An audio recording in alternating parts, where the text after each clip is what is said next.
উনি কোথায় গেলে গো বউ? বউ! এ কি দাদা? সেটা অশিক্ষিত গাইয়া ভূতের মতো ওই বউ বউ কথাটা তুমি একদম উচ্চারণ করবে না।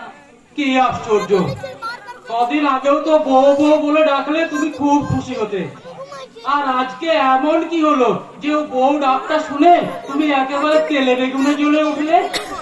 কি জানি বাবা, মেয়েদের মন বোঝা বড় এই ভার। যে, বলে ঘরের ভেতরে যদি কেউ থাকে তাহলে বাইরের থেকে দরজাটা নক করে আসতে হয়, সেই জ্ঞানটুকু তোমার নেই? স্বামী তার স্ত্রীর ঘরে আসবে, তার জন্য দরজায় কড়া মারতে হবে কেন? হ্যাঁ হবে, কারণ আমি ওর সঙ্গে পার্সোনাল কথা বলছিলাম। পাঁচশো আরে হ্যাঁ, আজকাল এত সব তুমি কি ইংরেজি বলছো না, বুঝি না বাবা। ভাই রে ভাই, ধরি ও ভাই, ধরি ওই পার্সোনাল কথাটার মানে কি? ওটা হলো পার্সোনাল। পার্সোনাল মানে হলো ব্যক্তিগত বা গোপন কথা। ও, ব্যক্তিগত মানে গোপন কথা। ঠিক আছে, তোরা তোদের গোপন কথা সেরে নে, আমি বরং একটু পরে আসছি। দাঁড়াও দাদা, আমাদের গোপন কথার ভান্ডার অপুরন্ত, সারা জীবন বলেও তা শেষ হবে না। তুমি বলো লাগে তোমার বইয়ের সাথে তোমাদের গোপন কথা ছেড়ে নাও, আমরা আমাদের গোপন কথা আমরা গোপনে ছেড়ে নেব।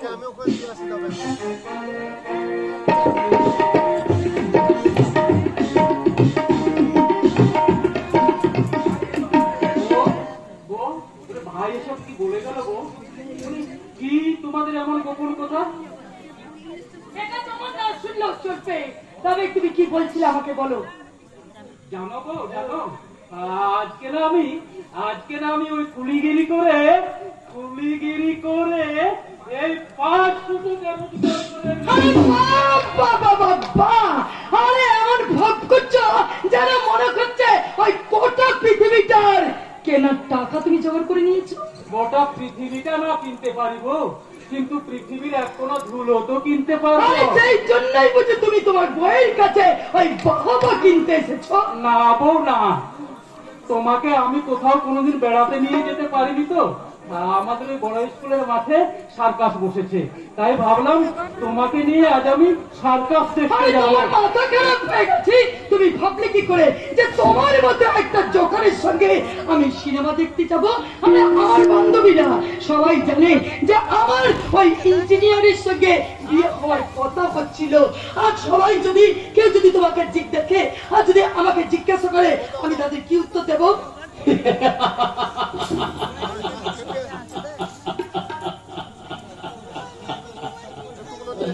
আরে তো সহজ জবাব, তুমি তাদের বলবে তোমার ইঞ্জিনিয়ার স্বামী অফিসে নিয়ে ব্যস্ত থাকায় তোমার বাড়ির চাকরটার সঙ্গে তুমি সার্কাস দেখতে। আরে এই কথাটা বলতে তোমার লজ্জা করছে না? করে বউ করে, ভীষণ ভয়ঙ্কর লজ্জা করে। আরে লজ্জা কিসের লজ্জা জানো? বামন হয়ে চাঁদে হাত বাড়ানোর লজ্জা, জোনাকি হয়ে প্রদীপের শিখায় পুড়ে মরার লজ্জা। আর ওই হাসির কথা বলছো, ওই হাসিতে যে কতখানি যন্ত্রণা লুকিয়ে আছে তা যদি তুমি বুঝতে, তাহলে হয়তো তুমি নিজেই লজ্জা পেয়ে যেতে। কি বলতে চাও তুমি? বলতে নয়, আজ আমি জানতে চাই হঠাৎ তোমার এই পরিবর্তনের কারণ কি? আমি তো স্বেচ্ছায় তোমায় বিয়ে করিনি, বরং তুমি এই তো তোমার মালা আমার গলায় পরিয়ে দিয়ে আমাকে বিয়ে করতে বাধ্য করেছো। করেছিলাম, আর সেটাই হচ্ছে আমার জীবনের চরম ভুল।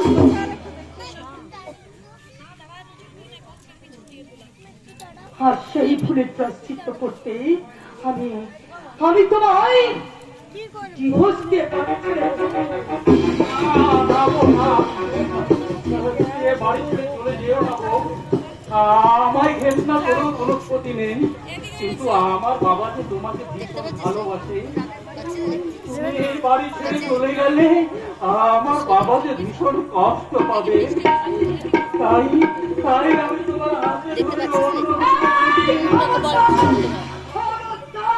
একদম তুমি আমাকে আরে তাই গায়ে ওই খামির চাতুর তা তোমার সামনে ওই কুকুরও দাঁড়াবে না। যাও যাও, সরে যাও আমার সামনে থেকে। তুমি বলতে পারো বউ, তোমার জন্য আমি কি করতে পারি? কি করলে তোমার একটুখানি মোহন আমি পাবো? বেশ, তবে শোনো আমার কথা, তুমি মন দিয়ে শোনো। আজ থেকে আমি তোমাকে 3 মাস সময় দিলাম। আর এই 3 মাসের মধ্যে, আর এই প্রতি মাসে আমাকে তোমার 50,000 টাকা করে দিতে হবে। আর যদি তুমি আমাকে দিতে পারো তাহলে আমি তোমার বউ হয়ে থাকবো। আর যদি না পারো তাহলে ডিভোর্স। না বউ, না না বউ, না। তুমি এ বাড়ি ছেড়ে ছেড়ে চলে যেও না বউ। তুমি এ বাড়ি ছেড়ে চলে গেলে আমার বাবা যে ভীষণ কষ্ট পাবে। তুমি আমায় ঘেন্না করো, কোনো ক্ষতি নেই, কিন্তু আমার বাবার আদর্শ আর মর্যাদার মূল্য দিতে তুমি এ বাড়ির গৃহলক্ষ্মী হয়ে থেকো বউ। তুমি এ বাড়ির গৃহলক্ষ্মী হয়ে থেকো। ওই সব লেখা কান্না তুমি বন্ধ করো।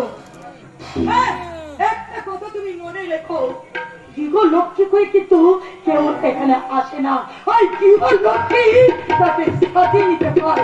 নয়তো ভাই, আমার টাকাটা নিয়ে আমি ওই নীলাদ্রির সঙ্গে সার্কাস দেখতে যাব। ও মাই গড!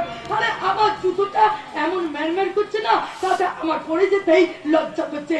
আরে এমন এমন ভিখারি কাপুরুষের বউ পেয়েছি যে একজন এক্সট্রা চপ্পল জোটে না।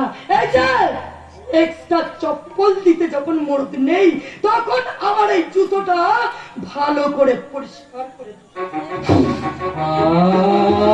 আমি আমি তোমার জুতো পরিষ্কার করবো? করবে কেন? আরে তাদের মান যাবে। আরে করো তো তুমি কুলিগিরি, তার আবার মান সম্মান। আরে নাও, তাড়াতাড়ি আমার জুতোটা পরিষ্কার করে দাও।